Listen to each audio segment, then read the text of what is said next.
আরে আপনারা বুঝতে পারতেছেন না কেন? সাধারণ একজন মানুষ হাদি ভাই, উসমান হাদি ভাই একজন ব্যক্তিকে নিরাপত্তা দিতে পারে না, দিনে দুপুরে গুলি করে হত্যা করে চলে যায় চোখের সামনে দিয়ে।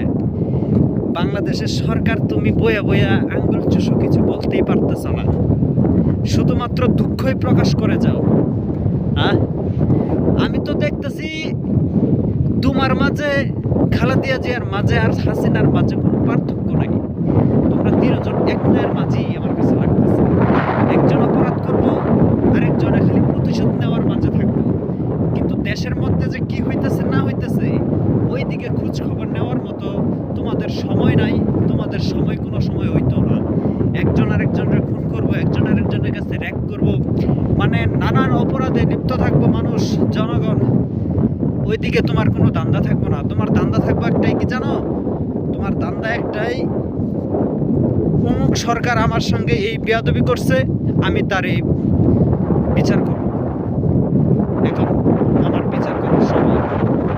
আরে এগুলো চিন্তা বাদ দিয়ে আগে দেশ কেমনে শুরু